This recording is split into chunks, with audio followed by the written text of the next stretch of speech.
పిల్లారా చూడండి, ఇక్కడ ఇంతకుముందు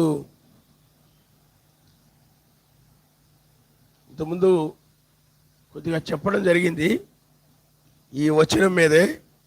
మరలా కొంచెము లోతుగా ఈ వచనం నుండి మనం కొన్ని విషయాలు మనం తెలుసుకుందాం.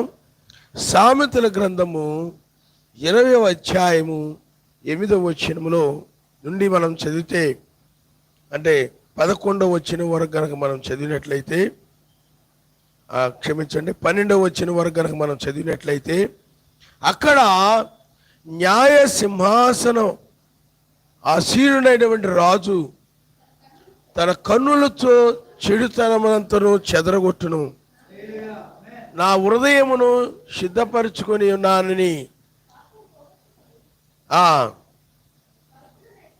పాపము పోగొట్టుకొని పవిత్రుడైతునని అనుకొనదగిన వాడు ఎవడు? వేరు తునికరాళ్ళు, వేరు కుంచెములు, ఈ రెండును 50 కేయములు. బాలుడు సైతము తన నడవడి శుద్ధమైనదో కాదో, యథార్థమైనదో కాదో తన చేష్టల వలన తెలియచేయును. వినగల చెవి, చూడగల కన్ను, ఈ రెండును 50 కలుగు చేసినవి. పిల్లారా, ఇప్పుడు మనము న్యాయ సింహాసనాసీనుడైన రాజు అంటే న్యాయము తీర్చడానికి వచ్చినటువంటి రాజు. ఆయన న్యాయ సింహాసనం మీద ఉన్నాడు రాజుగా. మొదటి రాకడలో ఆయన గొర్రె పిల్లగా ఉన్నాడు. అప్పుడు ఆయన ఏ విధంగా ఉన్నాడు చెప్పండి? కృపాసింహాసనం మీద ఆసీనుడై ఉన్నాడు. ఈ కృపాసింహాసనం మీద ఆసీనుడిగా ఉండి ఈ యొక్క 2000 సంవత్సరాలు తన కన్నులను పంపించాడు ఆయన. ఎందుకంటే చూడండి, తన కన్నులతో చెడుతనమంతయు చెదరగొట్టున్నాను. కాబట్టి తన కన్నులంటే 7 సంఘకాలం నుండి 7 దూతలే ఆయన యొక్క కన్నులై ఉన్నారు. 7 సంఘకాలంలో 7 దూతలే ఆయన యొక్క కన్నులై ఉన్నారు. కాబట్టి ఇక్కడ న్యాయసింహాసనసీనుడైన రాజు గురించి ఉంది, అలాగే కన్నుల గురించి ఉంది, అలాగే చెడుతనమంతయు చెదరగొట్టుడు గురించి ఉంది. అంటే ఆ కన్నులతో చెడుతనం అంతా కూడా ఆయన చెదరగొట్టాడంట. అంటే నా హృదయమును సిద్ధపరుచుకొని నాను అని తనంతట తాను చెప్పగలిగిన వాడు ఎవడు లేడు. కాబట్టి ఆ కన్నులతో ఆ హృదయములో ఉన్నటువంటి చెడుతనాన్ని అంతా కూడా చెదరగొట్టినటువంటి వాడు తన కన్నులు. అంటే ఈ న్యాయసింహాసనాసీనుడి రాజుకి చూడండి, సహజంగా మనుషులకి ఎన్ని కన్నులు ఉంటాయంటే 2 కన్నులు మాత్రమే ఉంటాయి. కాబట్టి పిల్లారా, మనుషులకి ఎన్ని కన్నులు ఉంటాయి చెప్పండి? 2 కన్నులు ఉంటాయి. కానీ ఆయనకి ఎన్ని కన్నులు ఉన్నాయనంటే చూడండి, ఒకసారి మనము ప్రకటన గ్రంథము 5వ అధ్యాయము నుండి మనం చూద్దాం. మరియు లోపటను వెలుపటను రాత కలిగి 7 ముద్రలు గట్టిగా వేసి ఉన్న యొక్క గ్రంథము సింహాసనమందు ఆసీనుడైన వాని కుడి చేతిలో చూచితిని. అంటే సింహాసనమందు ఆసీనుడై ఉన్న వాని యొక్క కుడి చేతిలో 7 ముద్రలు గట్టిగా ఏమండి వేసి ముడి వేసినట్టు లేకపోతే వేసినట్టు ఒక గ్రంథము ఉన్నది. అంటే సింహాసనాసీనుడుగా ఒక ఆయన ఉన్నాడు. ఆయన చేతిలో ఈ 7 ముద్రల పుస్తకము ఆయన చేతిలో ఉంది, ఆయన కుడి చేతిలో ఉంది. మరియు దాని ముద్రలు తీసి ఆ గ్రంథమును ఇప్పుటకు యోగ్యుడైన వాడు ఎవడని బలిష్ఠుడైన యొక్క దేవదూత బిగ్గరగా ప్రచురింపగా చూసి తిని. అంటే ఆ 7 ముద్రలు అంటే 7 ముద్రలు అవి రహస్యంగా ఉన్నాయి. అంటే రహస్యంగా ఉన్నాయి. వాటిలో ఏమున్నదో ఎవరికి తెలీదు. కాబట్టి అవి రహస్యంగా ఉన్నాయి. అందుకనే అక్కడ ఆ ముద్రలను తీసి ఆ గ్రంథమును విప్పుటకు, ఆ గ్రంథాన్ని విప్పుటకు, ఎందుకంటే ఆ ముద్రలో గ్రంథం అనేటువంటిది గుర్తులతో ఉందన్నమాట. అంటే అర్థం కాని భాషలో ఉంది. చాలామంది దాన్ని చదువుతుంటారు కానీ వాళ్ళకి అర్థము కాదు. ఏదో గుర్రం అంటాడు, తెల్లని గుర్రం అంటాడు, దాని మీద ఒక వ్యక్తి కూర్చొని ఉన్నాడని ఉంది. మరలా నల్లని గుర్రం అని ఉంది, దాని మీద ఒక వ్యక్తి కూర్చొని ఉన్నాడని ఉంది. అలాగే ఎర్రని గుర్రం అని ఉంది, దాని మీద ఒక వ్యక్తి కూర్చొని ఉండాలని ఉంది. అలాగే పాండువర్ణ గుర్రం అని ఉంది. ఇలాగా అన్ని 6వ ముద్ర అని, 7వ ముద్ర దగ్గర 5వ ముద్ర, 6వ ముద్ర, ఆ 7వ ముద్ర దగ్గరకు వచ్చేసరికి అర్ధగంట నిశ్శబ్దం అని ఉంది. అవి ఎవరికి ఏమి అర్థమయ్యాయి కాదు. ఆ ముద్రల్లో ఆ విషయాలు ఉన్నాయి. ఆ ముద్రలో ఏమున్నాయో మనం ప్రకటన మనం చూస్తుంటాం. కాబట్టి ఆ ముద్రను విప్పుటకు యోగ్యుడ ఎవరు అని చెప్పి బలిష్ఠుడైన ఒక దేవదూత బిగ్గరగా కేకలు వేశాడు అనమాట.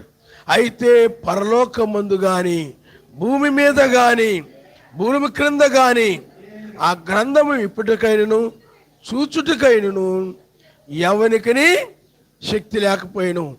ఆ గ్రంథము ఇప్పుటకు చూచుటకు యోగ్యుడెవడును కనబడినందున నేను బహుగా ఏడ్చుచుండగా, అయితే ఆ గ్రంథాన్ని విప్పేవాళ్ళు ఎవరు కూడా యోగ్యులు ఎవరు కనబడకపోతే యోహాను ఏం చేశాడంటే ఏడ్చేశాడంట. అయ్యో, ఆ గ్రంథము విప్పబడాలి కదా, మరి ఆ గ్రంథము విప్పుటకు యోగ్యులు ఎవరు కనపడలేదే, ఆ గ్రంథాన్ని విప్పుటకు యోగ్యత కలిగిన వారు ఎవరు కనబడలేదే అని చెప్పి ఆ యోహాను ఏం చేశాడంటే బిగ్గరగా ఏడ్చేసాడనమాట. ఆ పెద్దలలో, అంటే అక్కడ పెద్దలలో ఒకడు ఏడవకము,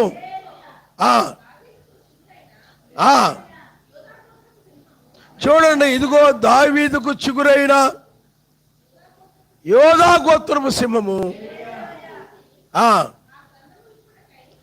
చూడండి, యోధా గోత్రపు సింహము 7 ముద్రలను తీసి ఆ గ్రంథము విప్పుటకై జయము పొందునని నాతో చెప్పెను. అప్పుడు ఆ పెద్దలలో ఒకడన్నాడు, యోహాను, ఏడవకయ్యా, ఎందుకు ఏడుస్తావు, ఎందుకు అలా బాధపడతావు, ఏడవద్దు, ఇదిగో యోధా గోత్రము సింహము, ఆ యొక్క యోధా గోత్రము సింహము అంటే దావీదు చిగురైన యోధా గోత్రము సింహము 7 ముద్రలను తీసి ఆ గ్రంథం విప్పుటకంటే యోధా గోత్రపు సింహము ఆ గ్రంథాన్ని విప్పుతాడయ్యా, నువ్వేమి ఏడవద్దు అని చెప్పి ఆ యొక్క పెద్దలలో ఒకరు చెప్పారనమాట. మరియు సింహాసనమునకును ఆ 4 జీవులకును పెద్దలకును మధ్యను వధింపబడి ఉండినట్లుండిన గొర్రె పిల్ల నిలిచి ఉండడు చూచి తిని, ఆ గొర్రె పిల్లకు 7 కొమ్ములను 7 కన్నులు ఉండెను. ఆ కన్నులు భూమి అందంతటికి పంపబడిన సర్వశక్తిమంతుని 7 ఆత్మలు. హల్లెలూయా. ఆ కన్నులు ఏమైనాయి చెప్పండి? 7 ఆత్మలు. కాబట్టి ఆ 7 ఆత్మలు కలిగినటువంటి ఏమండి ఆయనే. హల్లెలూయా, హల్లెలూయా. 7 కన్నులు అని అంటే అవి 7 ఆత్మలు. కాబట్టి ఇప్పుడు ఆయనకి ఎన్ని కన్నులు చెప్పండి? 7 కన్నులు ఉన్నాయి. కాబట్టి ఆ సింహాసనాసీనుడైన ఆ రాజుకి, ఆ గొర్రె పిల్లకి, ఆయనే యోధా గోత్రపు సింహానికి, దావీదు చిగురైనటువంటి యోధా గోత్రపు సింహమునకు అక్కడ ఏమండి ఎన్ని కన్నులు ఉన్నాయి? 7 కన్నులు ఉన్నాయి. కాబట్టి ఇప్పుడు 7 సంఘకాలములు అంటే ఆ కృపా సింహాసనం మీద ఉన్న మెస్సయ్య గొర్రె పిల్ల 7 సంఘకాలములలో 7 దూతల్ని పంపించి ఏమండి ప్రపంచం మొత్తానికి కూడా సువార్త ప్రకటింపజేశాడు. హల్లెలూయా, హల్లెలూయా. కాబట్టి పిల్లారా ఆలోచన చేయండి. 7 కన్నులతో అంటే 7 దూతల యొక్క వర్తమానము ద్వారా 7 సంఘకాలాల్లో వధువు యొక్క హృదయంలో ఉన్న చెడుతనం అంతా కూడా ఏమైపోయింది చెప్పండి? చెదరగొట్టబడింది. 7 సంఘాలంటే 2000 సంవత్సరాలు. ఆ 7 దూతలు ఎవరు? 7 కన్నులు ఎవరు? పౌలు, ఐరేనియస్, మార్టిన్, కొలంబా, లోదర్, వెస్లీ, బ్రహ్నం. రాసుకున్నారా? తెచ్చుకున్నారా పేర్లు? తెచ్చుకున్నారా? ఎవరు? పౌలు, ఐరేనియస్, మార్టిన్, కొలంబా, లోదర్, వెస్లీ, బ్రహ్నం గారు. కాబట్టి అక్కడ 7 దూతలు ఆయన యొక్క కన్నులై ఉన్నారు. కాబట్టి 7 సంఘ కాలములలో ఆయన 7 దూతల్ని పంపించాడు. కాబట్టి ఇక్కడ ఆయన చెడుతనం అంతా కూడా చెదరగొట్టడానికి, అంటే మనుషుల యొక్క హృదయంలో ఉన్నటువంటి చెడు స్వభావము, చెడు ఆలోచనలు, బద్ధకం అనే చెడు, అసూయ అనే చెడు, తిర్తం అనే చెడు, ఏమండి లేకపోతే మత్స్యాగ సంఘాలకు సంబంధించినటువంటి ఆ లెంట దినాలని, క్రిస్టమస్ అని రకరకాల చెడులు ఉన్నాయి. ఈ చెడులన్నిటిని కూడా గర్వము, అసూయ, కోపం, కక్ష, ఈ విధమైనటువంటి అంటే పాపం అన్నమాట. చెడుతనం అంటే ఏమిటి చెప్పండి? పాపం. ఆ పాపాన్ని చెడగొట్టడానికి లేకపోతే చెదరగొట్టడానికి ఒక్కొక్క సంఘకాలములో ఒక్కొక్క వర్తమానికుని ఆయన పంపుతూ వచ్చాడు. హల్లెలూయా. ఎవరు పంపారు చెప్పండి? ఆ మెస్సయే, యోధా గోత్రపు సింహము అయినటువంటి వాడు. ఆయనే 7 సంఘ కాలములు 7 దూతలను ఆయన పంపించాడు. కాబట్టి ఇప్పుడు ఆయనే పిల్లారా ఈ లౌదీయ సంఘకాలములో ఆయన చివరి కన్ను, చివరి దూత, చివరి వర్తమానికుడు. అలాగే బ్రహ్నం గారు, అయ్యగారు వీళ్ళు రావడం మనం చూస్తున్నాం. కాబట్టి ఆయన కన్నులు ఏమై ఉన్నాయంటే, న్యాయ సింహాసనాసీనుడైన రాజు తన కన్నులతో చెడుతనమునంతయు చెదరగొట్టును. కాబట్టి ఆయన తన కన్నులతో చెడుతనం అంతా చెదరగొట్టమంటే, కన్నులతో ఎవరైనా చెదరగొట్టగలుగుతారా? కాదు. కన్నులతో ఎవరైనా చెదరగొట్టగలుగుతారా? కాదు. కన్నులంటే కన్నులు కాదు, వాళ్ళు ఎవరు? వర్తమానికులు. దూత అంటే ఎవరు చెప్పండి? వర్తమానికుడు. నక్షత్రాలంటే వర్తమానికులు. ఆ విధంగా 7 సంఘ కాలంలో 7 దూతలు వచ్చి, 7 వర్తమానికులు వచ్చి 7 సంఘ కాలములో ఉన్న జనుల యొక్క హృదయాలలో ఉన్నటువంటి చెడుని వాళ్ళు చెదరగొట్టారు. హల్లెలూయా. అందుకనే గొర్రె పిల్లగా ఉన్నవాడు ఆయనే, మొదటి వాడు నేనే, కడపటి వాడును కూడా నేనే. మొదటి వాడును నేనే, కడపటి వాడును నేనే. హల్లెలూయా, హల్లెలూయా. మొదటి వాడు కడపటి వాడు జీవించువాడవై మా కొరకై మరణించి మృతి గెలిచిన వాడవై యావే నీకు స్తోత్రములో, యావే నీకు స్తోత్రములో, స్తోత్రములు. హల్లెలూయా, ఆమేన్. హల్లెలూయా, ఆమేన్. హల్లెలూయా, ఆమేన్.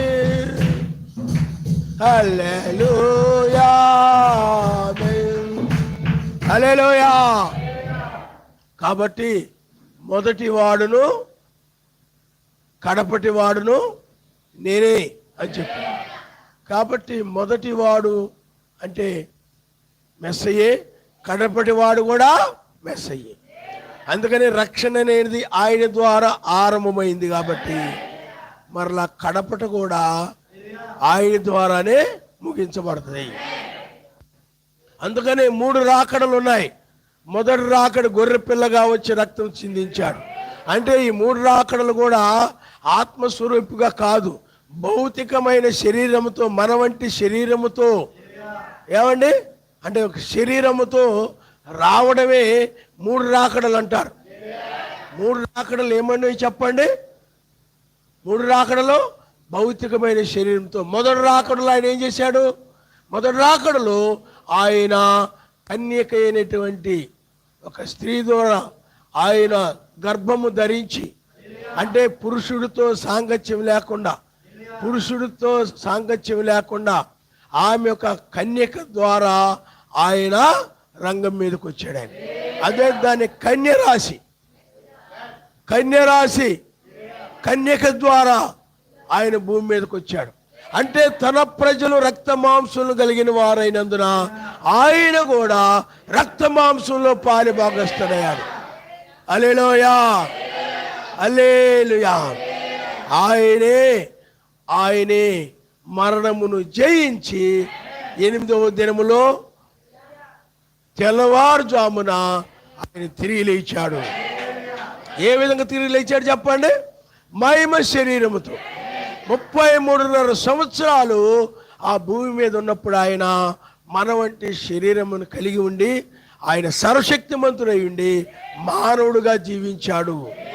ఆయన సర్వశక్తిమంతుడి వలె అద్భుతాలు చేశాడు, ప్రేమను కనబరిచాడు, క్షమించడము, సహనము, ఓర్పు, ఏమండి అలాగే చనిపోయిన వారు లేపడము, రోగులను స్వస్థపరచడము, ఇవన్నీ చేశాడు. ఆయన నీటి మీద నడవడం, ఆ శరీరాన్ని రూపాంతరపరుచుకోవడం, ఏమండి పరిశుద్ధ పర్వతం మీద, ఇలాంటివన్నీ కూడా ఆయన సర్వశక్తిమంతుడుగా రుజువు చేసుకున్నాడు.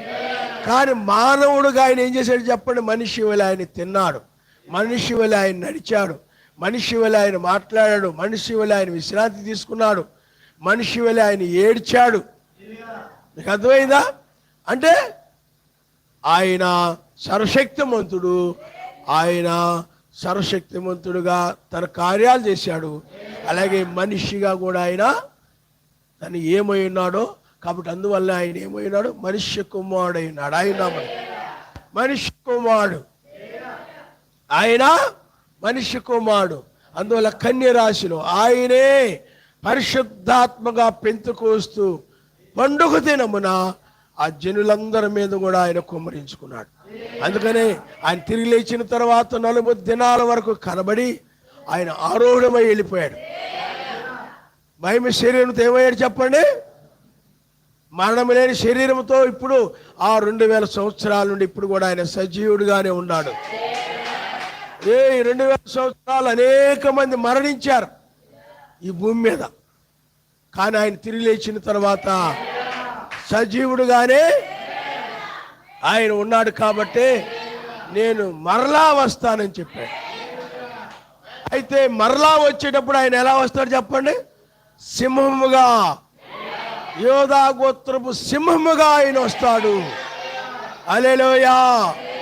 కానీ ఆయన యోధా గోత్రపు సింహముగా వచ్చే ముందుగా 1963లో ఆయన 7 దూతల ద్వారా ఆయన బ్రహ్నాం గారి దగ్గర ప్రత్యక్షమై 7 దూతలు 7 ముద్రల గురించి, ముద్రలు ఏమిటి, వాటి భావం ఏమిటి, అవన్నీ కూడా వివరించిన తర్వాత వాళ్ళు ఆరోహణమై వెళ్ళిపోయారు. అంటే 7 ముద్రల గురించి చెప్పిన తర్వాత వాళ్ళు ఆరోహణమై వెళ్ళిపోయి వారి యొక్క రెక్కల ద్వారా అతీతమైన మేఘము రూపుదాల్చింది. అతీతమైన మేఘము, ఈ మేఘం దగ్గరే చాలా మంది పడిపోయారు. బ్రహ్నాం గారు ఎక్కడా కూడా ఇది 2వ రాకడని చెప్పకపోయినా, ఏమండి ఎందుకంటే ఆ ముద్రలు ఇప్పేది ఆయనే కాబట్టి, 7వ దూత కాలంలో ఆ ముద్రలు ఇప్పబడతాయి కాబట్టి, అందువల్లే ఆయన 7వ దూత కాలంలో ఆయన ఆ రంగం మీదకి వచ్చి ఆ ముద్రల్ని బయలుపరిచాడు. ఎందుకంటే 6వ దూత కానీ, 5వ దూత కానీ, 3వ దూత కానీ, 4వ దూత కానీ ముద్రలు ఆ మర్మాలు బయలుపరిచే పరిచర్యాలది కాదు. 7వ దూత పరిచర్య చివరిలో మర్మాలు బయలుపరచబడి ఉంది కాబట్టి, అందుకని ఆయన తన దర్శనాన్ని చూపించాడు. అది దర్శనం అని చెప్పాడు బ్రహ్మం గారు.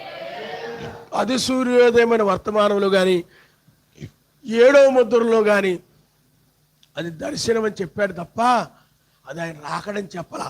కానీ పనికిమాలినోళ్ళు కొంతమంది దాన్ని రాకడని అబద్ధాన్ని పుట్టించి ఈ వధువ సంఘాలోళ్ళు ఈ వధువు సంఘాలోళ్ళు నీ సూర్యుడు వచ్చాడు 1963లోనే నీ సూర్యుని రాకడం జరిగింది, ఇస్సాకు రెబెకా వలె వధువు ఆయన కలుసుకున్నారు, ఇప్పుడు మేము సూర్యోదయంలో ఉన్నామని అబద్ధాన్ని పుట్టించారు. రెండవసారి సూర్యోదయం వస్తాడని బైబిల్లో ఒక్క లేఖనం చూపించలేదు ఎవరు కూడా. మీకు అర్థమైందా? సూర్యోదయం అనే మాటలు ఉండొచ్చు, కానీ ఆయన వచ్చేదనని ఎక్కడైనా చెప్పాడా? సూర్యోదయం వస్తానని సూర్యోదయం అనే మాటలు ఉన్నాయి కాబట్టి, ఇదిగో ఇక్కడ ఉంది కదా, ఇదిగో అక్కడ ఉంది కదా అంటుంటారు చాలామంది తెలియక. కాబట్టి పిల్లారా,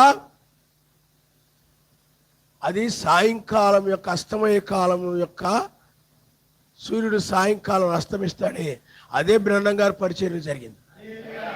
అందుకని బ్రహ్మం గారు ఇది సూర్యోదయం అని చెప్పలేదు, అది సూర్యోదయం అన్నాడు.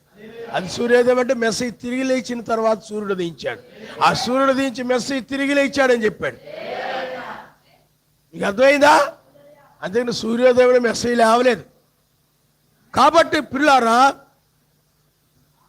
ఇక్కడ మనము ఆయన వచ్చి ఆ ముద్రలు విప్పాడు, కానీ 7వ ముద్ర దగ్గరకు వచ్చేసరికి బ్రహ్మం గారికి ఆయన విప్పలేదు. ఎందుకంటే ఇది వివరించాడు, కానీ బ్రహ్మం గారు కొంతవరకు దాన్ని సర్వశక్తిమంతుడు నువ్వు ఆగిపోము, దాన్ని నువ్వు చెప్పొద్దని చెప్పినప్పుడు, ఎందుకంటే చాలామంది ఏదైనా నువ్వు చెప్తే దానిని వంకరతనం చేసి దానికి లేనిపోని కల్పించి దుర్బోధలు పుట్టిస్తారు, చెప్పొద్దన్నా. కానీ ఈ పనికిమాలినోళ్ళు కొంతమంది ఆ యొక్క ముద్రని బ్రహ్మం గారు చెప్పినట్టు 7వ ముద్ర విప్పబడిందని చెప్పి దానికి అనేకమైన దుర్బోధలు, అనుకరణ బోధలు, చాలా తప్పుడు బోధలు పుట్టించారు. 1963లో రెండో రాట జరిగిందని, 7వ ముద్ర విప్పబడిందని అనుకరణలు వచ్చాయి. కానీ బ్రహ్మం గారు ఆయన రాకడ కొరకు మీరు కనిపెట్టుదము, తన వధువు కొరకు వచ్చిన సమయంలోనే 7వ ముద్ర విప్పబడుతుంది. హల్లెలూయా. కాబట్టి పిల్లారా, అక్కడ 7వ ముద్ర విప్పబడలేదు, అది ఆయన రాకడ సమయంలో విప్పబడుతుందని బ్రహ్మం గారు చెప్పారు తప్ప ఏమండి తర్వాత 7వ ముద్ర గురించి ఆయన ఏమీ చెప్పలేదు. అందుకని ఆయన రాకడ సమయంలోనే 7వ ముద్ర విప్పబడుతుందని చెప్పాడు. అందుకని 1963లో జరిగింది ఏంటంటే 2వ రాకడ యొక్క దర్శనం. పరిశుద్ధ పర్వతం మీద జరిగింది కూడా 2వ రాకడ దర్శనం. అందుకని ఈనాడు వాక్యం కలపడం, ఒకటి తీసేయడం, అది శాపమని, వాళ్ళ పేర్లు కొట్టివేయబడతాయని బైబిల్ చెప్తుంది. వాళ్ళ పేర్లు కొట్టివేయబడతాయని బైబిల్ చెప్తుంది. అందువల్లే చాలామంది పేర్లు ఈ యొక్క సంఘాల్లో ఉన్నటువంటి బోధకుల యొక్క పేర్లు, ఆ సంఘాల్లో ఉన్న వాళ్ళ పేర్లు కొట్టివేయబడ్డాయి. ఎందుకంటే కల్పితమైన బోధలు బ్రహ్మం గారి వర్తమానాలు చదివి ఇష్టం వచ్చినట్లు మాకు ఆత్మ ఉంది, దేవుడు మమ్మల్ని బోధించమంటున్నాడని చెప్పి చాలా తప్పుడు బోధకులు బయలుదేరి తప్పుడు బోధలు చేసి అనేక మందిని మోసం చేస్తున్నారన్నమాట. కాబట్టి పిల్లారా, అయితే బ్రహ్మం గారు చెప్పారంటే ఆయన తన వధువు కొరకు వచ్చినప్పుడు మరలా ఆ వారి మోసాలన్నీ బయలుపరచబడతాయని చెప్పారు. హల్లెలూయా.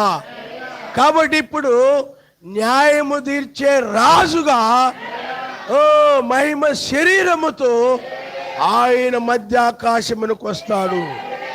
భౌతిక శరీరముతో 3 సార్లు, మొదట రాకడ భూమి మీదకి శరీరంతో వచ్చాడు, రెండవసారి మధ్యాకాశమునకు మహిమ శరీరముతో. అంటే మొదట రాకడ వంటి శరీరం కాదు, మరణం లేని శరీరముతో. ఆయన మధ్యాకాశమునకు పెండ్లి విందుకి, ఓ నీతి సూర్యుడు ఆయన మధ్యాకాశమునకు. హల్లెలూయా, హల్లెలూయా. మధ్యాకాశానికి ఆయన వస్తాడు. మూడవసారి శ్రమకాలం తరువాత ఆయన వధువు మహిమ శరీరంతో భూమి మీదకి వస్తారు.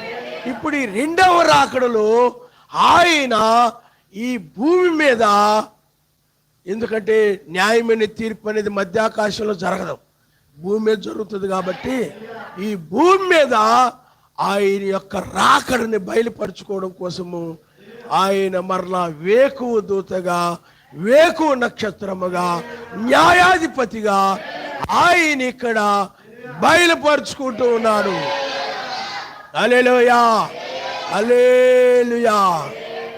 అదే ఇప్పుడు జరుగుతున్నది ఇదే.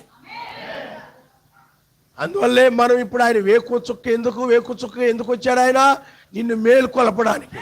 భూమి మీద ఉన్న వధువుని మేలుకొల్పేది ఏమిటంటే, లోకంలో మనుషుల్ని మేలుకొల్పేటువంటి వేకువ నక్షత్రమే ఈ భూమి మీద కూడా. ఏమండి, ఆయనే వేకువ నక్షత్రముగా ఉండి ఇప్పుడు వధువుని మేలుకొల్పడానికి, అంటే నిద్రిస్తున్న మృతులని, సజీవురాలైన వధువును కూడా మరణం నుండి లేపడమే మేలుకొల్పడం. అందుకని నిద్ర మేల్కొనే వేళ అనే మాటలు, వేకు చుక్కనిచ్చేదని అనే మాటలు బైబిల్లో ఉన్నాయి. అంటే ఆయన మీ తెల్లవారు వేకు చుక్క మీ హృదయాల్లో ఉదయించిన మాటలు బైబిల్లో ఉన్నాయి. కాబట్టి అన్ని వాని క్రియలు బట్టి ప్రతిఫలం ఇస్తాడని బైబిల్ చెప్తుంది. కాబట్టి ఆ విధంగా న్యాయాధిపతిగా ఆయన భూమి మీద బయలుపరుచుకుని ఇప్పుడు న్యాయాధిపతిగా ఆయన తీర్పు తీర్చే రాజుగా ఆయన ఉన్నాడు. రాజుగా ఆయన వచ్చాడు. అందుకనే ఈ భూమి మీదనే న్యాయమైన తీర్పు, వాని క్రియలు బట్టి ప్రతిఫలం ఇవ్వడం అనేది జరుగుతుంది. కాబట్టి ఇప్పుడు ఆయనే ఇక్కడ వేకు చుక్కగా బయలుపరుచుకుంటున్నాడు. హల్లెలూయా, హల్లెలూయా. అందుకనే బోరధ్వని, సర్వశక్తిమంతుని యొక్క బోరధ్వని, ప్రధాన దూత శబ్దము, అదే వేకు చుక్క యొక్క వర్తమానం. ఆర్భాటం అయితే అది బ్రహ్నాం గారి యొక్క వర్తమానం. బ్రహ్నాం గారు చెప్పాడు, ఆర్భాటం అనేది 7వ దూత వర్తమానం అన్నాడు. ఇది ఏమిటనంటే, ఇది ప్రధాన శబ్దము, మృతులను సజీవులను ఏకముగా లేపేటువంటి వర్తమానం. ఎందుకంటే బైబిల్లో మృతులు సజీవులు తెల్లవారుజామునే లేపబడినట్టు రుజువులు ఉన్నాయి. కాబట్టి పిల్లారా, ఇప్పుడు ఆయన వచ్చి ఇప్పుడు 7వ ముద్రను విప్పాడు. అందుకనే 7వ ముద్రను విప్పుటి కొరకై ఆయన ఇక్కడ మరలా తన వధువు కొరకు వచ్చి 7వ ముద్రను ఇప్పుడు ఆయన విప్పుడు ద్వారా ఆయన రాకడ ఇప్పుడు మనకు బయలుపరచబడింది. ఆయన ఇప్పుడు భౌతికంగా ఆయన మధ్యాకాశంలోకి వచ్చాడు మహిమ శరీరంతో. ఇప్పుడు మనల్ని ఎక్కిరమ్మని పిలుస్తూ ఉన్నాడు. అందువల్లే ఈ వేకు చుక్క వర్తమానము మేల్కొల్పు వర్తమానము. అంటే లాజర్ని ఎలాగైతే బయటికి పిలిచాడు బిగ్గరగా రమ్మని, ఇప్పుడు కూడా పైకి రమ్ము. అందుకనే ఈ స్వరం ఎక్కడి వస్తుంది చెప్పండి? పై నుండి వస్తుంది, మధ్యాకాశం నుండి. రాజు యొక్క స్వరము, న్యాయాధిపతి యొక్క స్వరము. హల్లెలూయా, హల్లెలూయా. అందుకనే ఆ నీతి సూర్యుడు భూమి మీదకి రాడు. భూమి మీదకి అక్కడ మనల్ని ఆయన ఎదుర్కొంటాం, పెండ్లి కుమారుని.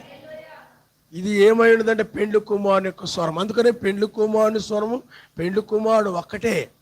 అందువల్ల స్వరం వినపడాలంటే మరలా ఒక వ్యక్తి ఉండాలి. అందుకని ఈ తెల్లవారుజామున, అందుకని వేకువ చుక్క అంటే వేకువ దూత, తెల్లవారుజాము యొక్క వర్తమానికుడుగా, అగ్ని జ్వాలల వంటి కన్నులు, అపరంజి వంటి పాదములతో వాని క్రియలను బట్టి ప్రతిఫలం ఇవ్వడానికి. అందుకని ఇప్పుడు ఆయన కడసరివాడుగా భూమి మీద బయలుపరుచుకున్నాడు. దావీదు కడసరివాడు. అందుకే అన్ని జనులకి కృప ఇవ్వబడిన దగ్గర నుండి, అంటే పౌలు దగ్గర నుండి మనం చూస్తే 7 దూతల తర్వాత మెస్సీ యూదుల దగ్గరకు వచ్చాడు. అది కాదు, మనకి పౌలు దగ్గర నుండి మనం లెక్కేస్తే ఇక్కడ 8 వేకు చుక్క. హల్లెలూయా. అందుకే నిద్ర మేల్కొల్పేది వేకు చుక్క. ఈ 7 నక్షత్రాలు ఏం చేశారు? హృదయంలో ఉన్న చెడుతనాన్ని అందుకని వారి యొక్క వర్తమానం ఏమైనా చెప్పండి, వధువు యొక్క హృదయంలో ఉన్నటువంటి ఆ చెడుతనాన్ని, ఆ సోమర్తనాన్ని, ఆ బద్ధకాన్ని, ఏమండి చెడుతనాన్ని, చెడు ఆలోచనలు, చెడు స్వభావము, చెడు ఊహలు, ఊహించేసుకోవడం. ఊహించేసుకున్న వాళ్ళు తప్పిపోతుంటారన్నమాట. వాళ్ళ మీద వీళ్ళ మీద, వీళ్ళ మీద వాళ్ళ మీద చెడుగా అలాగేలాగా ఊహించేసుకుంటారు. ఊహించుకుంటూ అలాగ గడుపుతుంటారు అన్నమాట. వీళ్ళు పరలోకం పోగొట్టుకునేది ఊహించి అంతా కూడా వాళ్ళ గురించి నాకు తెలుసు, వీళ్ళ గురించి తెలుసు అన్నీ ఊహించుకొని మాట్లాడతారు. చూడకపోయినా వినకపోయినా వాళ్ళ గురించి వీళ్ళ గురించి చెడుగా ఊహించుకొని మాట్లాడేవాళ్ళు దయ్యం పట్టిన వాళ్ళు, సాతాను సంబంధులు. సాతాను సంబంధులు ఎప్పుడు కూడా ఏం చేస్తారు చెప్పండి, అది ఇది ఇది అది అని ఏదో ఒకటి చెడుగా ఊహించుకొని, ఇలాగలా ఊహించుకొని అలాంటి చెడు తలంపులు, చెడు ఊహలు అన్నిటిని కూడా చెదరగొట్టేటువంటి వర్తమానం చెడుతనం. అందుకనే చెడుతనము లేనటువంటి హృదయాన్ని బైబిల్ అదే చెప్తా ఉంది. ఒకసారి మనము చూడడం, ఒకసారి హెబ్రీయులకు రాసిన పత్రిక ఒకసారి మనం చూద్దాం.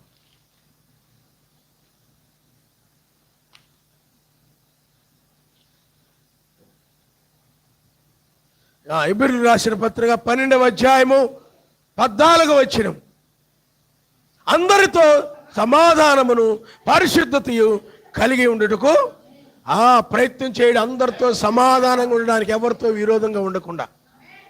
ఏమండి, ఎవరితో విరోధంగా ఉండకుండా సమాధానంగా ఉండడానికి నీ ప్రయత్నం చేయి, ప్రయత్నించుడి. విరోధంగా ఉండడం కాదు, అర్థమైందా?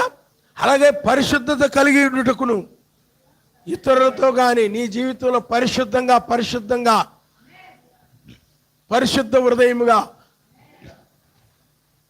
కాబట్టి 7 దూతల యొక్క వర్తమానము, మరి ముఖ్యంగా 7వ సంఘకాలం యొక్క వర్తమానము, ఆ నామములో బాప్తిజం పొందడం, పరిశుద్ధాత్మ వరమును పొందడం.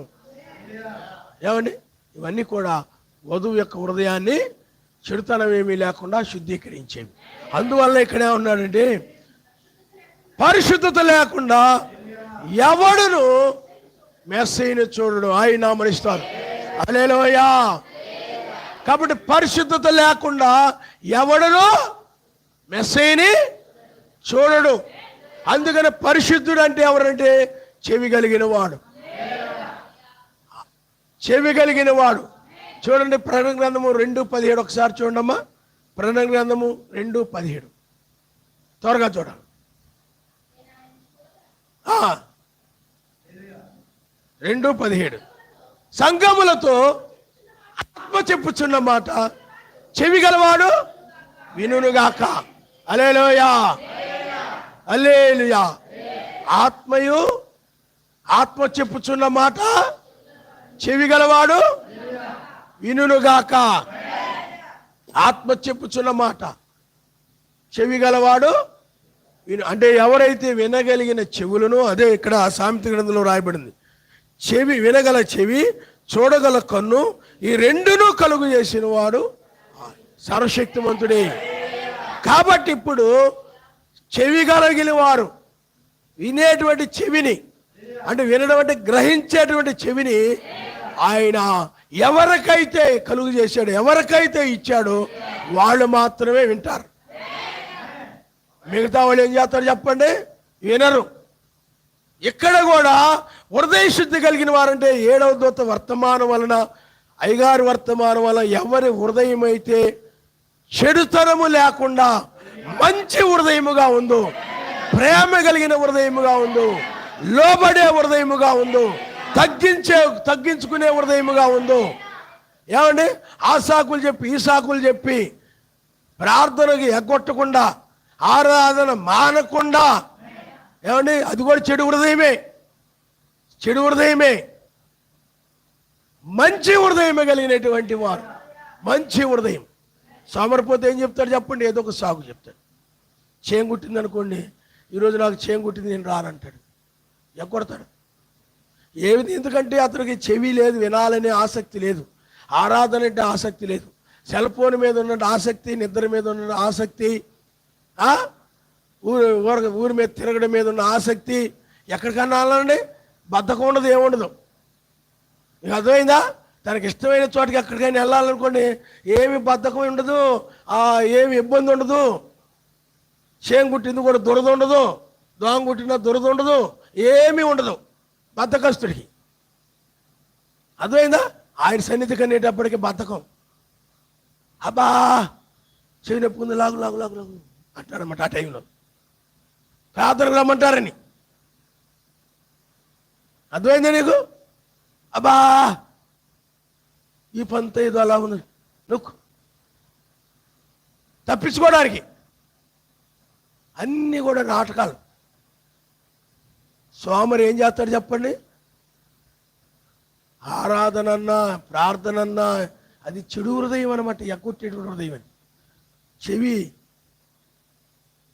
కాబట్టి పిల్లారా, ఇక్కడ పరిశుద్ధత లేకుండా ఎవరును ఆయన చూడరు. అందుకనే రెండవసారి న్యాయాధిపతిగా వచ్చినటువంటి ఆయన పరిశుద్ధత కలిగినటువంటి వారి పరిశుద్ధ హృదయము, అది మంచి హృదయము, వాక్య హృదయము.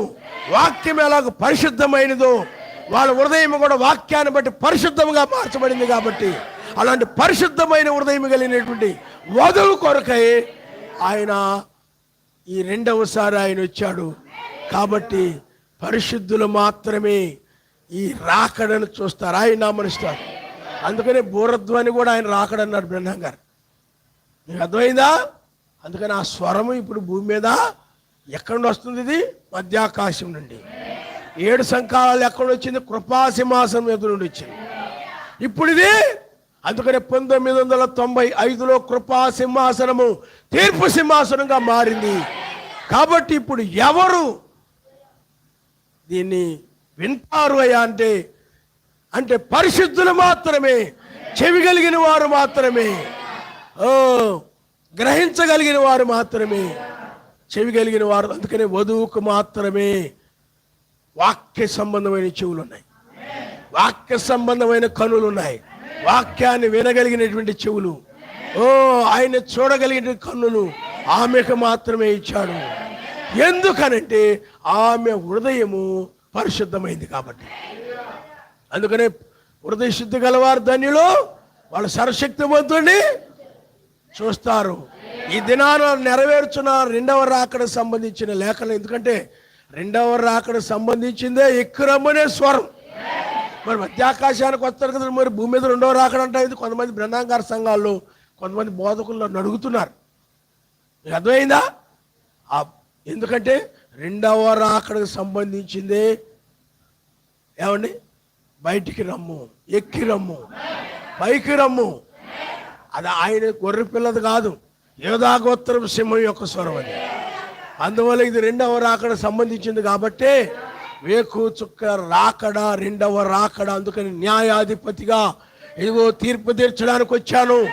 కాబట్టి వారు ఎలాగైతే నాశనానికి ముందు తప్పించుకున్నారో, మీరు కూడా ఇది తప్పించుకునే సమయం అని ఆయన బయలుపరిచి వధువుని తీసుకెళ్లే సమయం. అదేమి చెప్పకుండా తీసుకెళ్ళిపోతారా? ఇలాగ భక్తి చేస్తూ ఉంటే ఏదో టైంలో అలాగ వెళ్ళిపోతూ ఉన్నారు కొంతమంది. న్యాయమైన తీర్పు వర్తమానం వద్దు, ఏమొద్దు మనకి. అవన్నీ తప్పుడు బోధనని ఖండిస్తుంటే శత్రులుగా మారిపోతున్నారు వాళ్ళు. మీకు అర్థమైందా? అంటే విరోధ ముఖం పెట్టుకుంటున్నారు. కాబట్టి పిల్లారా, మీరు ఆలోచించేయండి. ఇప్పుడు ఆ రాజు, అందుకనే దావీదు 8వ వాడు, ఇప్పుడు కూడా దావీదు చిగురైన వాడు. అందుకనే దావీదుకి అంటే 8వ వాడైన దావీదుకి తోడుగా ఉన్నటువంటి ఆ దూత, నడిపించిన దూత, సైన్యములకు అధిపతికు యావే, ప్రకాశమానమును వేకు చుక్క అయినటువంటి వాడు ఇప్పుడు మరలా 8వ దినములో ఆయనే రంగం మీదకి వచ్చాడు. అందుకని 8వ వ్యక్తితో ఆయన సంబంధం కలిగిన వాడు దావీదు 8వ వాడు. అందుకని 8లో ఆయన కనబడతాడు. దావీదు కాలంలో ఆయన ఉన్నాడు. ఇప్పుడు కూడా ఆయన తన యొక్క వధువు కోసమై ఆయన 8వ వాడుగా ఇక్కడ బయలుపరుచుకున్నాడు. అందుకనే బ్రెన్నాం గారి పేరు, జాన్సన్ గారి పేరులో 7 అక్షరాలుంటే ఫిలోమోన్ పేర్లు ఎన్ని అక్షరాలు ఉంటాయి చెప్పండి? 8 అక్షరాలు. 8 అంటే 7 తర్వాత 8 గుర్తించడానికి. 7 తర్వాత 8 అని. అందుకని వర్తమానికులు, విశ్వాసులు కాదు. విశ్వాసులు అంటే బోల్డ్ మంది ఉంటారు. ఏలి అనే పేరు ఉంటారు. ఇదిగో నాకు ఎన్ని సరిపోతాను ఇప్పుడంటే కుదరదు. మీకు అర్థమైందా? హానోక్ అనేవాళ్ళు ఉంటారు, అబ్రాహాం అనేవాళ్ళు ఉంటారు. మీకు అర్థమైందా? కాబట్టి పిల్లారా, మీరు గ్రహించాల్సిన విషయం ఏంటంటే, ఏలియా ఆత్మ వధువు అని అంటే నీ ఒక్కరిలోనే కాదు, అందరిలో ఉంది. అది నీ పేరు పెట్టుకున్నావు, నీ ఒక్కరిలో ఉంది అనుకోకూడదు. ఎస్తేరు అని పేరు పెట్టుకున్నావు అనుకో, నీ ఒక్కరిలో ఉందని ఆత్మ. ఎస్తేరు అనగా అందరూ, పురుషులు స్త్రీలు, శరీరం అనగా అందరు వస్తారు. ప్రవక్తలు, ఉపదేశకులు, కాపర్లు, స్త్రీలు, పురుషులు, అంటే విశ్వాసులు, పిల్లలు అందరూ వచ్చేస్తారు. శిరస్సు అంటే మాత్రం ఆయన ఒక్కడే. శిరస్సు మాత్రమో ఆయనే. ఇక ఉపదేశించేవాళ్ళు, కాపర్లు, దూతలు అందరూ కూడా శరీరం కిందకి వస్తారు. ఇప్పుడు అందుకని ఆ శిరస్సు అయిన వాడే ఆయన ఇప్పుడు రంగం మీదకి వచ్చి ఆయన బయలుపరుచుకుంటున్నాడు.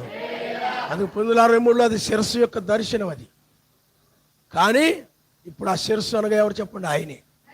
అది కూడా ఆయనే. కానీ అక్కడ ఆయన ఆ విధంగా బయలుపరుచుకున్నాడు. ముఖం వరకు మాత్రమే బయలుపరుచుకున్నాడు. కానీ ఇప్పుడైతే ఆయనే. హల్లెలూయా, హల్లెలూయా. అందువల్ల పిల్లారా, ఇప్పుడు ఆ రాజు న్యాయము తీర్చేవాడుగా ఉన్నాడు. సామెతల గ్రంథంలో అదే రాయబడింది, న్యాయము తీర్చేవాడుగా ఉన్నాడు. అందుకని వినగలిగిన చెవులను, చూడగలిగిన కన్నులను తన వధువుకు ఆయనే కలుగు చేశాడనమాట. వాళ్ళే, ఆ హృదయ శుద్ధి కలిగిన వధువు మాత్రమే ఈ యొక్క వేకు చుక్క వర్తమానాన్ని ఆమె వింటది. ఆయన్ని మధ్యాకాశంలో కలుసుకుని ఆయన్ని చూస్తే, మదర్ రాకలో చూసినట్టు చూడదు ఆయన్ని, మహిమ శరీరంతో చూస్తుంది ఆయన్ని. అందుకని ఇప్పుడు నీకు మహిమ శరీరం ఇవ్వడానికే ఆయన మహిమతో ఆయన ఈ తెల్లవారుజామున వచ్చి ఆయన మహిమను బయలుపరుస్తున్నాడు. హల్లెలూయా. అందుకని ఇప్పుడు ఆయన ఏమై ఉన్నాడు? కడసరి వాడైనాడు. మొదటి వాడు ఆయనే, కడసరి వాడు ఆయనే. ఇప్పుడు న్యాయము తీర్చేటువంటి, అందుకని ఇక్కడ న్యాయ సింహాసనాసీనుడైన రాజు. అంతే. ఇప్పుడు ఎలా ఉన్నాడు? 7 సంఘకాలంలో 7 కన్నులు, 7 ఆత్మలు కలిగినవి, అంటే 7 దూతలను పంపిన వాడు ఆయనే. ఇప్పుడు ఆయన ఏ విధంగా ఉన్నాడు చెప్పండి? న్యాయము తీర్చేటువంటి, న్యాయ సింహాసనాసీనుడైనటువంటి యోధా గోత్రపు సింహముగా ఇప్పుడు రంగం మీదకి వచ్చాడు. కాబట్టి ఇప్పుడు ఆయన ఎక్కడ ఉన్నాడనంటే, ఆయన భూమి మీద ఉండి ఆయన వధువుకిని ప్రతివాదికిని న్యాయము తీరుస్తూ ఉన్నవాడు. హల్లెలూయా, హల్లెలూయా. న్యాయము, ఎందుకంటే నాకును నా ప్రతివాదికి న్యాయం తీర్చమని ఆమె కోరింది. అందుకనే ఇప్పుడు విశ్వాసమును కనుగొందునా, విశ్వాసము కనుగొందునా అన్నారు. ఎక్కడ చూసినా ఏమని చెప్పండి? అవిశ్వాసమే. ఎవరు నమ్మేవాళ్ళు కనపడలేదు. ఎక్కడ చూసినా ఏమని చెప్పండి? అవిశ్వాసమే. విశ్వాసం ఎక్కడా? దుర్బోధనలు నమ్ముతున్నారు, కల్పిత బోధనలు నమ్ముతున్నారు, తప్పుడు బోధనలు నమ్ముతున్నారు, సత్యాన్ని నమ్మడంలా. బైబిల్ ఏం చెప్తుందో దాన్ని చెప్తే నమ్మడం లేదు.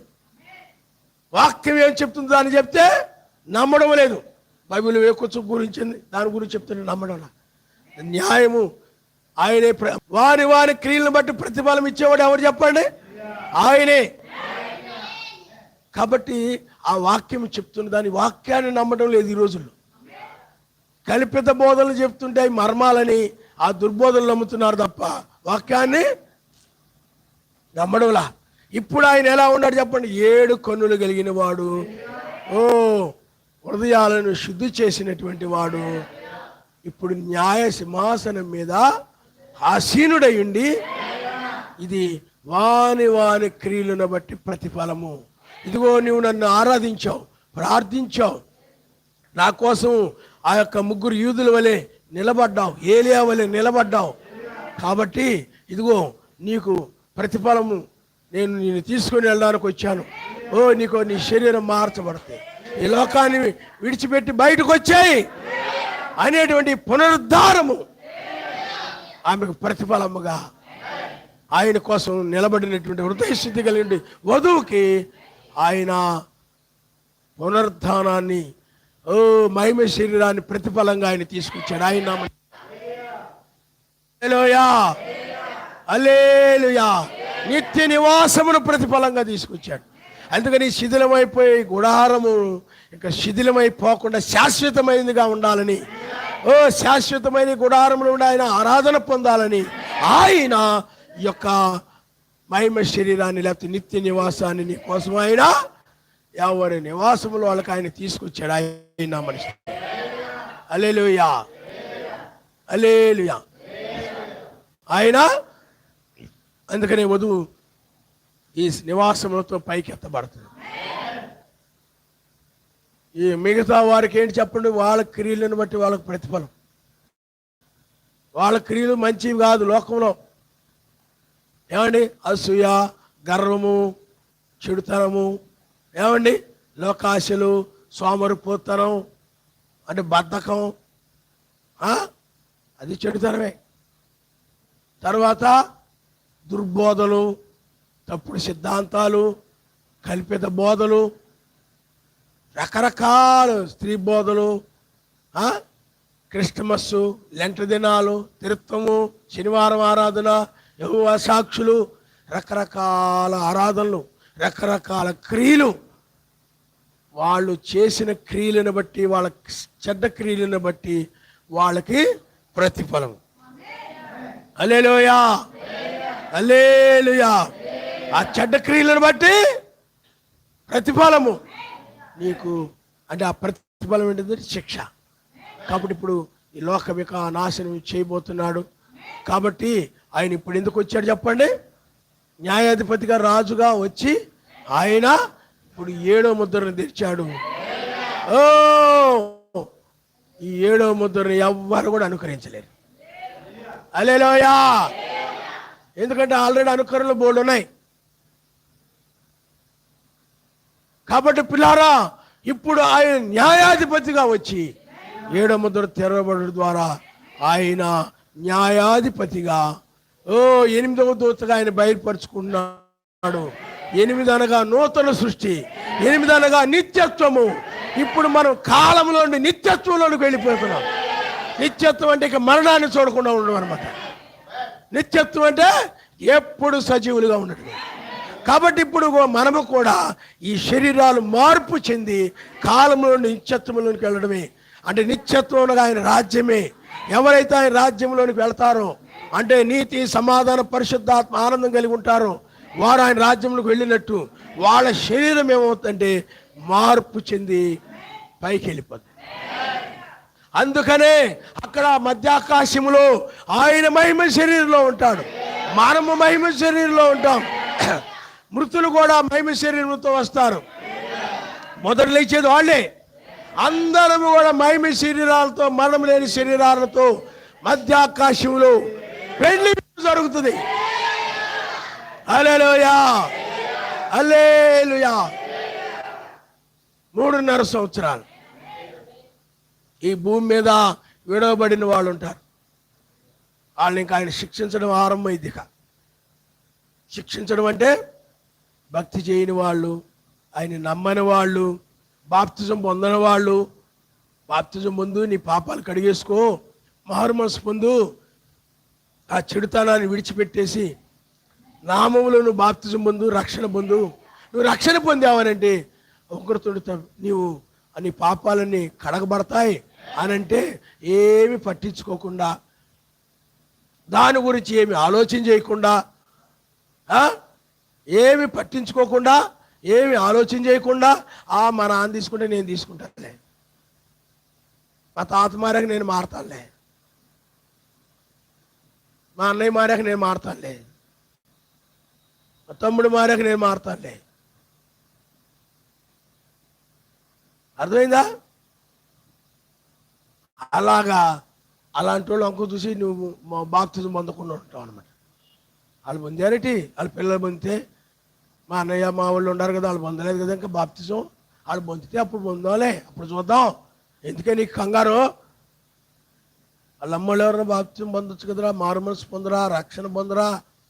ఎంతకాలం ఇంకా ఇలాగా లోక స్నేహాలు కలిగి లోక సహవాసాలు కలిగి ఎంతకాలం జీవిస్తావురా? నరకానికి పోతావు నువ్వు. ఇలా ఉంటే ఇలాగే నువ్వు మారు మనసు పొందకుండా బాప్తిజం పొందకుండా ఇలాగుంటే నరకానికి వెళ్ళిపోతావురా. రక్షణ పొందు, పరలోకం వస్తావు అని చెప్తే ఎందుకు నీకు అంత కంగారు? వాళ్ళ పిల్లలు పొందారేటి? వీళ్ళ పిల్లలు పొందారేటి?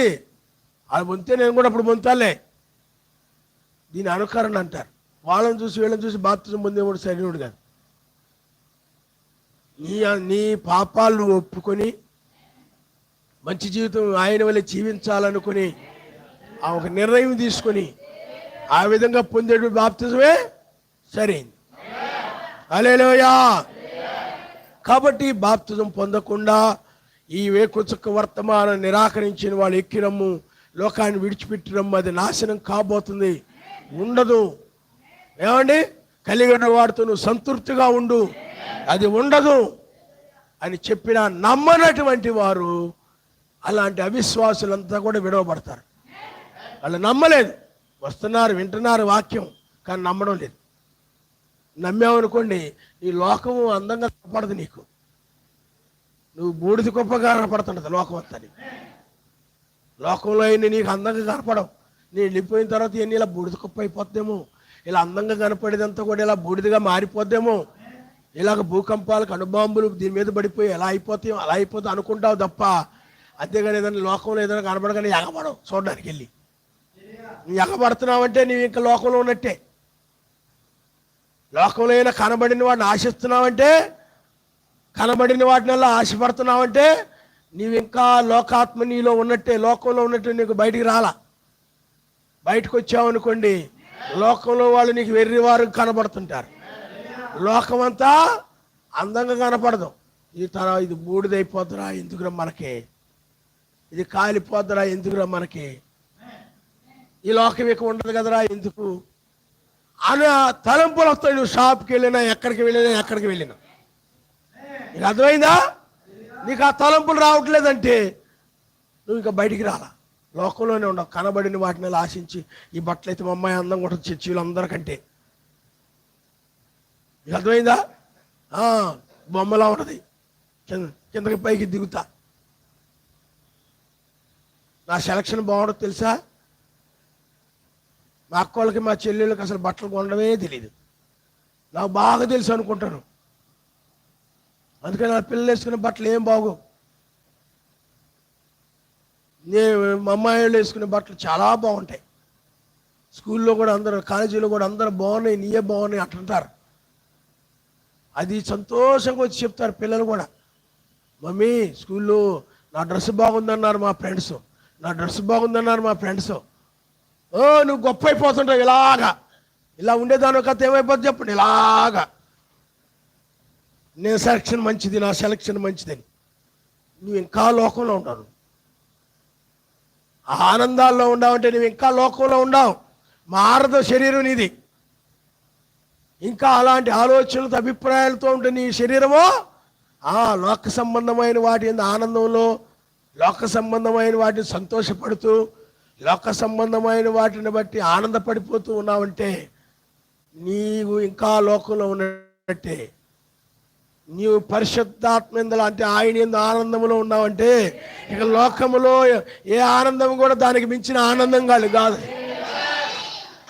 లోకంలో నుండి బయటకు వచ్చిన వ్యక్తి ఆనందంలో ఉంటాడు. ఆ ఆనందంలో ఉన్న వారికి ఆయన రాజ్యము తప్ప, వారి శరీరాలు మారుతాయి తప్ప మిగతా వాళ్ళ శరీరాలు మారవు. వింటున్నాను వెళ్తున్నానులే అనుకోవచ్చు. నువ్వు ఏనాడు కూడా ఎల్లప్పుడూ ఆయన ఆనందించమని ఉంది, ఎల్లప్పుడూ నేను ఆయన ఆనందిద్దామని నువ్వు ఏం అనుకోలేదు, ఆనందించలేదు.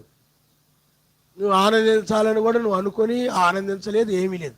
విన్నా ఇప్పుడులాగానే లోక సంబంధంగా విచారాలు పడుతూ, లోక సంబంధంగా ఆనందిస్తూ, లోక సంబంధం వాటి గురించి విచారపడుతూ, బాధపడుతూ, లోక సంబంధం వాటి గురించి ఆలోచించుకుంటూ, లోక సంబంధం వాటి గురించి బాధపడుతూ ఆ విధంగా నువ్వు జీవిస్తున్నావే తప్ప ఏమీ నీ హృదయంలో మార్పు లేదు.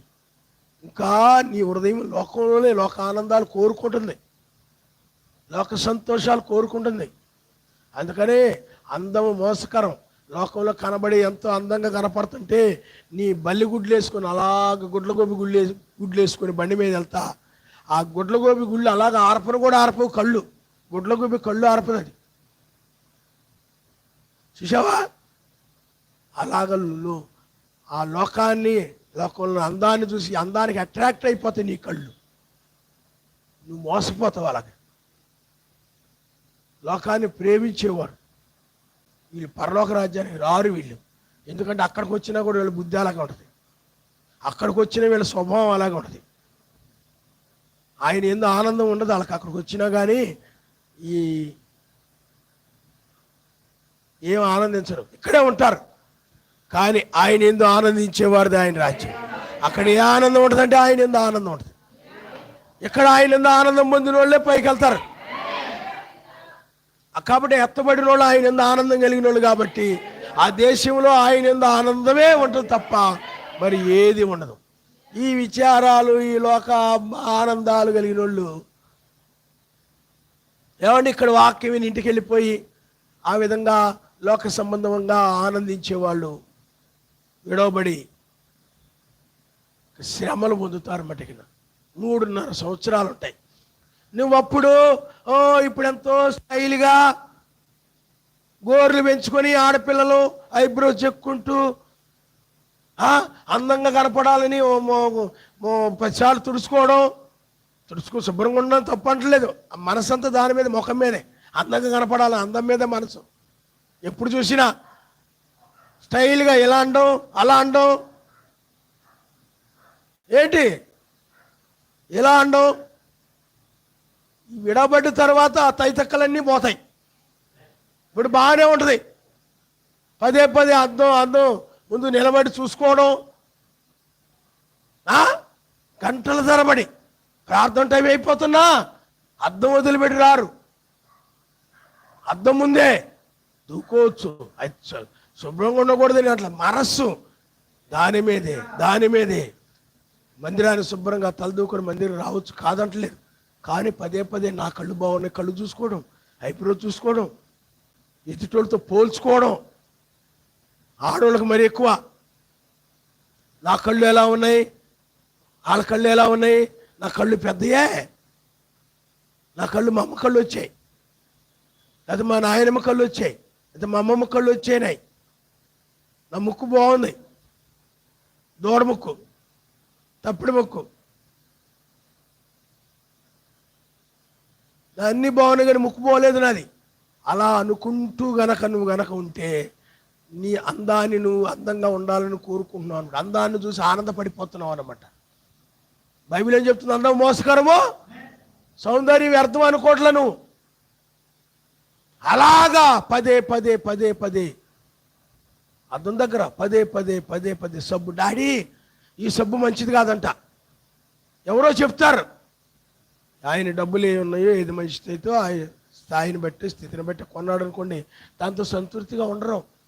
ఇది కాదు, ఈ దీంతో అయితే ముఖం గ్లేజింగ్ రావట్లేదు, అందంగా రావట్లేదు. అసలే అందరు కూడా నేను నల్లదాని ఖరీదాని అంటున్నారు స్కూల్లో, బంధువుల్లో. అర్థమైందా? నువ్వు దానికి తగ్గట్టు ఇలాంటి సబ్బులు తెస్తే నాకు చిరాకేస్తుంది. అదిగోను ఇదిగోను. అర్థమైందా? అబ్బాయిలు కానీ అమ్మాయిలు కానీ ఏం చేస్తుంటారు చెప్పండి? ఆ విధంగా ఇలారా అందమైన లోకము, అందమైన మనుషులు, అందమైన ప్రపంచము, అందాన్ని ప్రేమించే మనుషులు, అందానికి ఎగబడే మనుషులు. అందుకని ఎక్కడా కూడా అందాన్ని ప్రేమించే వాళ్ళే షాపులు ఏదైనా అందంగా కనపడగానే, అందుకని వాళ్ళకి తెలుసు మోసం చేసేవాడు అందంగా తయారు చేస్తాడు, దాన్ని ఎగబడుతుంటారు అన్నమాట. దానికి మీకు ఏ షాపులు ఎక్కడున్నాయో, ఆ షాపులు ఓనర్లు ఎవరో, ఆ షాపులో ఉన్న బట్టలు ఏంటో అన్నీ నీకు తెలుసు. ఎందుకంటే వారం 2-3 సార్లు ఎత్తుంటావు కాబట్టి. ఓరక ఖాళీ ఉందంటే తిరిగి వస్తుంటావు కాబట్టి నీకు. కానీ బైబిల్లో 7 ముద్ర అంటే ఏదో తెలియదు, 7 సంఘకాలం అంటే ఏందో తెలియదు. మెస్సీ ఎక్కడ పుట్టాడో తెలీదు. బైబిల్లో భక్తుల గురించి వాళ్ళ పేర్లు తెలియదు, ప్రవక్తలు ఎవరో తెలియదు, వచనాలు తెలీదు, రెండవ రాకడ సంబంధం లేఖనాలు తెలియదు. నీకు అవి చదువుకునే టైం ఉండదు, ఏమీ ఉండదు.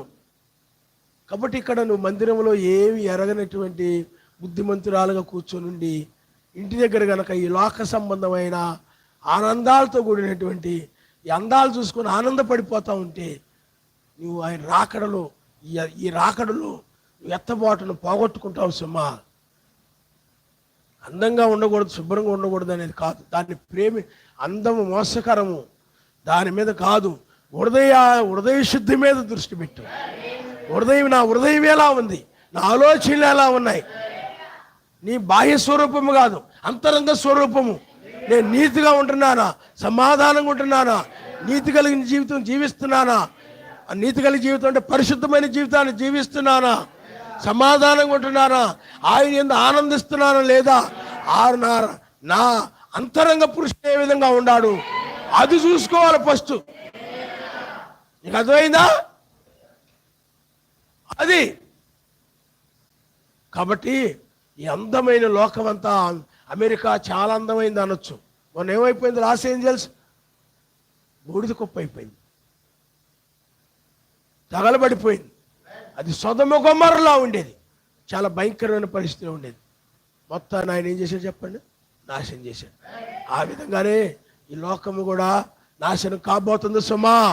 అందువల్ల ఇది పర్మనెంట్ అనుకుంటున్నావేమో, నీ స్నేహితులు పర్మనెంట్ అనుకుంటున్నావేమో, నీ లోక స్నేహితులు వాళ్ళు ఎల్లప్పుడూ నీతోనే ఉంటారనుకుంటున్నావేమో, ఆ శ్రమకాలంలో కూడా నీకు సహాయం చేస్తారనుకుంటున్నావేమో.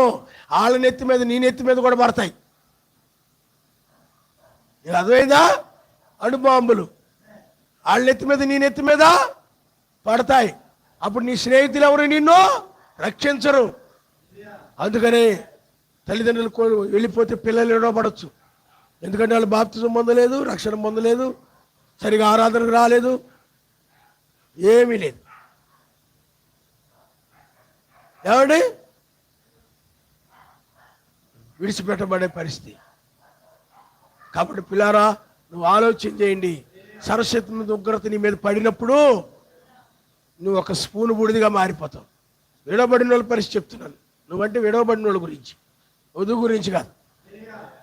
విడవబడిన వాళ్ళు మేము చాలా అందగత్తెలం అనుకునేటువంటి వారు మేము అందమైన లోకంలో ఉంటున్నాం అని లోకంలో కనబడే అందమైన వాటిని అంతా కూడా వాళ్ళ కను దృష్టి ఎప్పుడు కూడా అందమైన వాటి మీదే ఉంటా ఉంటుంది. ఏది అందంగా ఉందో వాళ్ళకి తెలుసు, ఎలా ఉంటే అందంగా ఉంటారో వాళ్ళకి తెలుసు. అలాంటి లోకము విడవబడి బూడిదిగా మారిపోద్ది నిన్ను.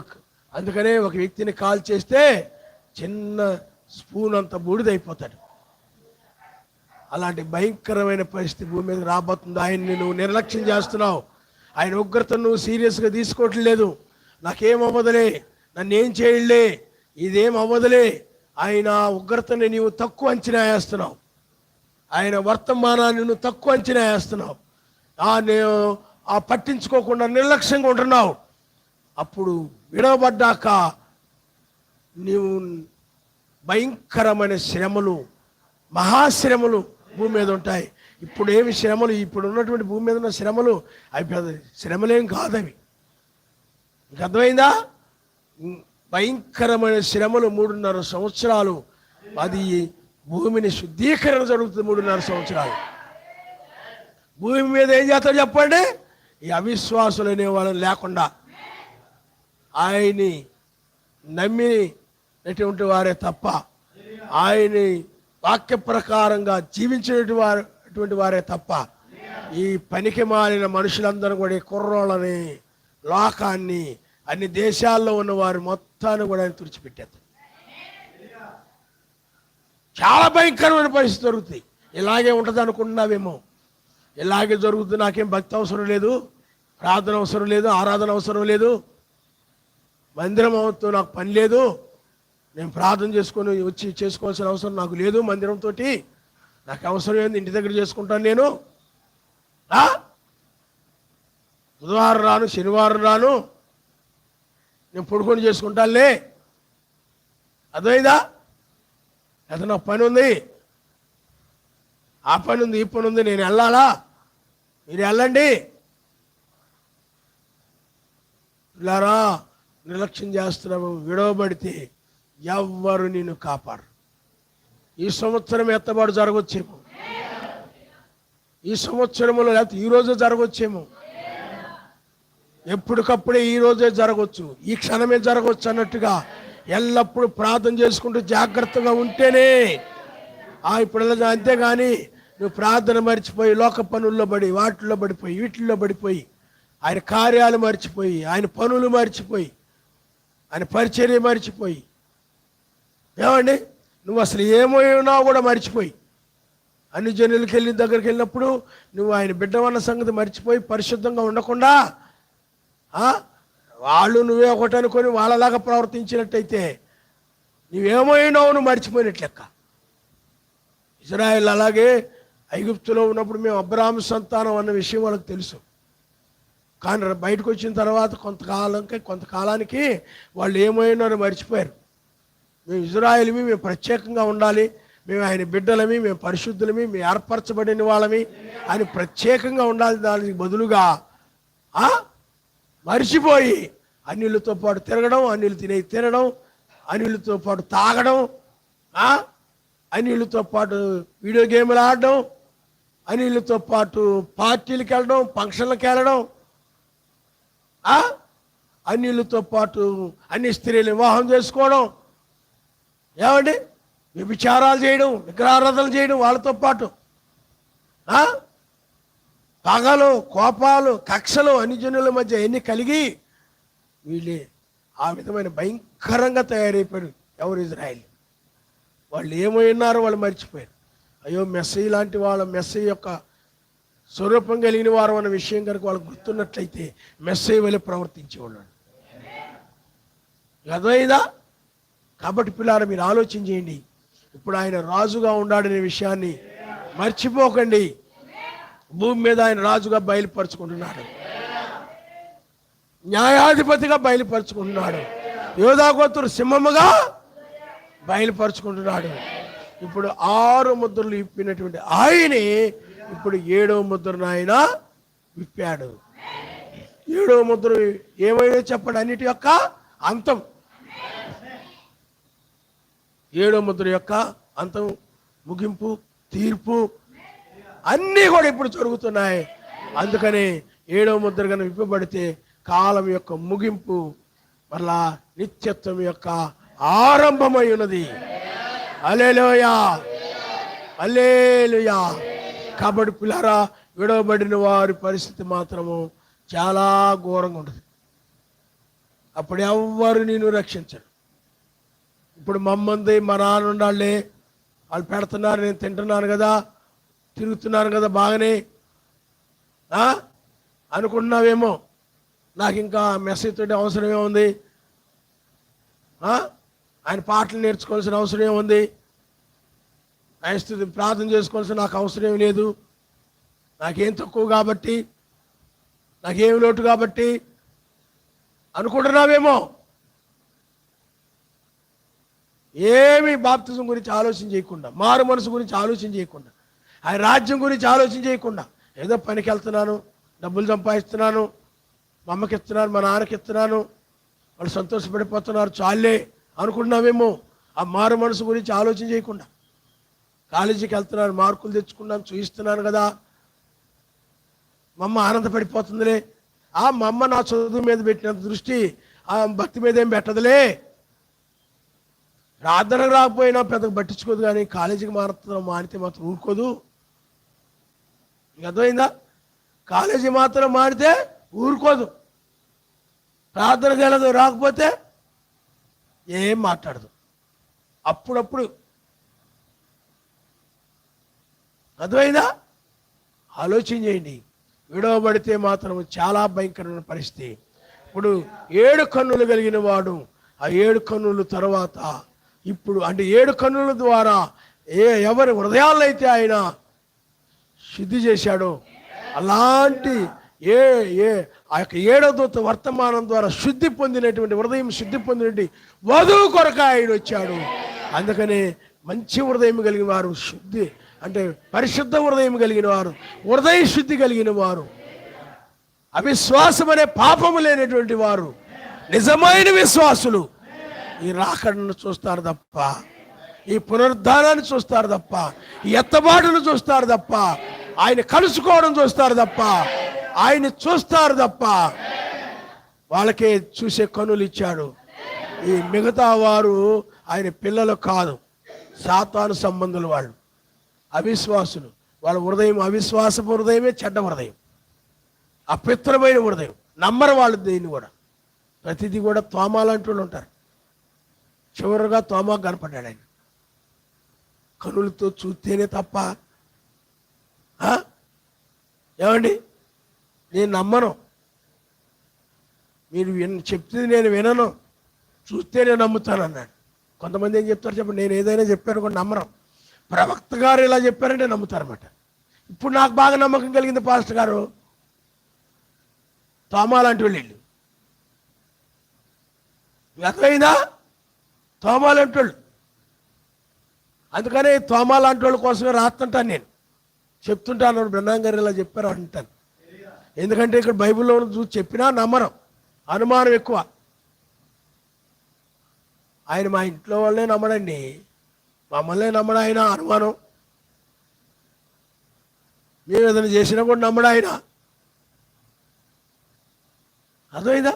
అనుమాన పిశాచం ఉంది ఆయనలో. నిజమైన వధువు నమ్ముతుంది, ఆయన నమ్మనిస్తారు. హల్లెలూయా. చెప్పేది కరెక్టేనా కాదా, కరెక్టేనా అవునా కాదా, ఏదైనా చెప్పామనుకోండి సందేహంలో పడిపోతాడు. నిజమైన కరెక్టా కాదా, నిజమైన కరెక్టా కాదా, నిజమైన కరెక్టా కాదా వింటాడు మౌనంగా. ఈయన వెళ్ళిపోయి కూడా కరెక్టా కాదా, కరెక్టా కాదా. మళ్ళీ ఎప్పుడైనా బ్రహ్మం గారు ఇలా చెప్పారు అనగానే ఆ అమ్మయ్య నాకు ఇప్పుడు నమ్మకం కలిగింది. ఇక అర్థమైందా? అలాగనమాట. వధువు కేవలం నమ్ముతుంది, వాక్యము చూయించామంటే నమ్ముతుంది అంతే. హల్లెలూయా. సూచనలు, అద్భుతాలు, స్వస్థతలు అవన్నీ జరిగితే నేను నమ్ముతాను కాదు. వాక్యమును అబ్రహాము కేవలం స్వరము నమ్మాడు. హల్లెలూయా. మరి వీళ్ళేమడిగారు? ఏదైనా ఒక సూచక్రియ చేయమని. ఎవరాలు కూర్చొని సూచక్రియ తప్ప అన్నాడు ఆయన. దాని మనుషులు ఏమడుగుతారు చెప్పండి. కాబట్టి పిల్లారా, తల వంచుకోండి, మనం ప్రార్థన చేసుకుందాం.